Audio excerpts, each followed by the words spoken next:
I'm pretty excited about what just came in the mail. Right, Laurel? Mm-hmm. We're here with Laurel, and we just got this in the mail. This is something we've been waiting for a few days, and we're going to open it up. I could probably get that open. My nails. There we go. Yep, that's an X head, alright. Think so? Yes, it's still on video, Papa. Yep. Okay, let's see what we have here. That's an axe head. Oh, look at that. That looks nice. Let's open it up.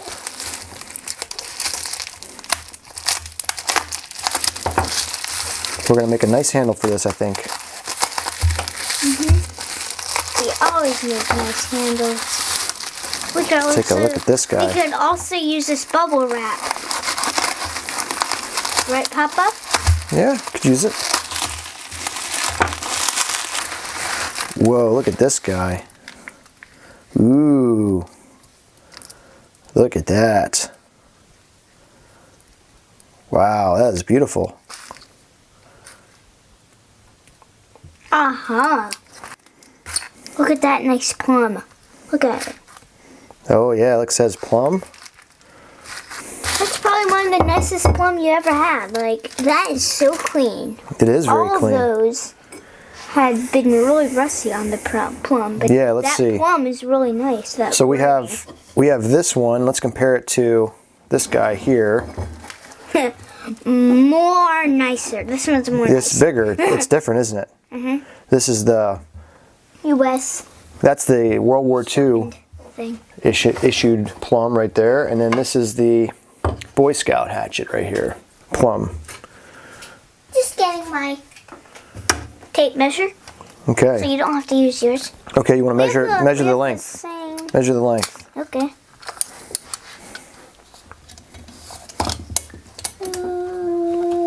What do you got there? That's about how many inches? Right that tiny line there. That. So it's, what's that? What's this? What's that big line? 6 inches. 6. 6, and that little line there is an 1/8. 6 and an 1/8. 6 and an 1/8? Mm-hmm. Yeah, 6 and maybe 6 1/4. Yeah. Okay, so this is a good size for a boy's axe. They call it a boy's axe size. Needs some. It's a little rough here on the edge, which I didn't notice. I couldn't see that in the pictures. So that's going to take some. It's going to take some filing to get some of that out of there. But we'll be able to put a nice edge on it. This pattern has several names. It's known as a rafting axe, a cedar, or national pattern. You can see it has the beveled edges here on the pole, and some of these were hardened. I don't see any chips out of this one.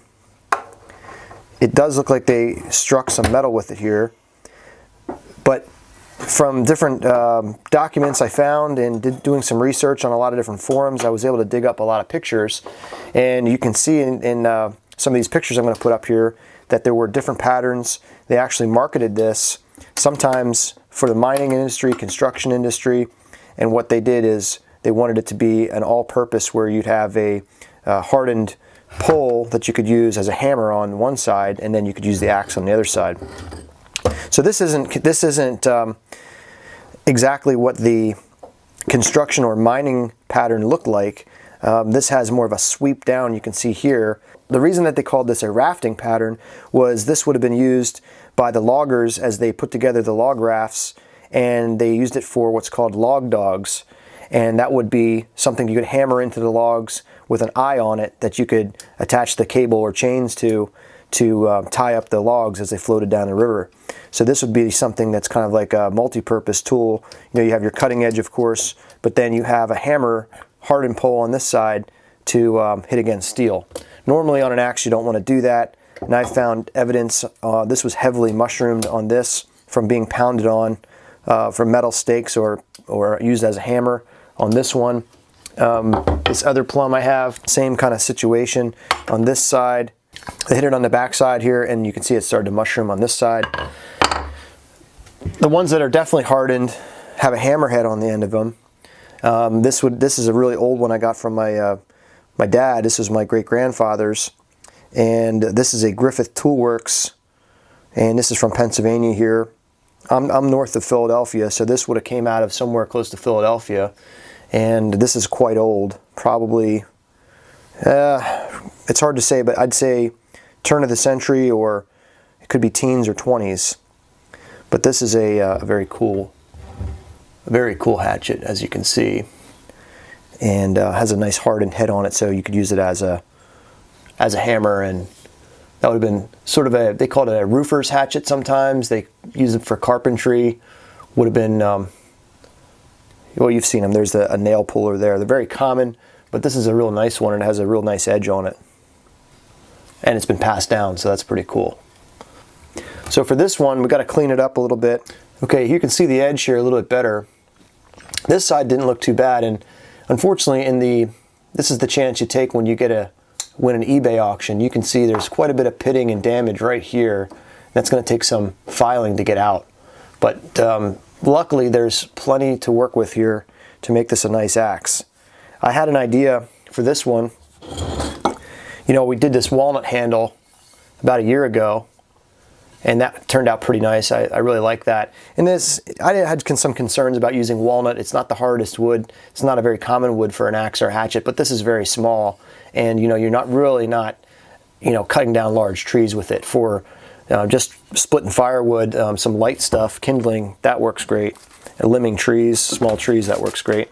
But I have a piece of really hard birch right here that I thought may make a really nice handle. It has very good grain pattern, grain orientation here, and it's pretty vertical, as you can see there. So I think what I'll do is use this to make a handle for this, and this will turn out to be about 19 inches overall. So going for that kind of small forest axe type of axe with this one, I think. And you can see that the head on this, the pole on this, is quite large compared to some of the others. So if you compare that, that's why, and they were marketed as hardened poles, some of these. From what I've been reading on forums, people say about half of them seem to be hardened, so I'll take a file to that a little bit and see. Now, I'm not going to really use it as a hammer, but it would be nice to know that if you can. I see a little bit of mushrooming right there. There's a spot right there that seems to be mushroomed out a little bit. So this may not be a hardened pole after all. But that's pretty cool. I'm very happy with that. It's in great shape overall. There's not a lot of pitting at all. Just have to clean up that edge.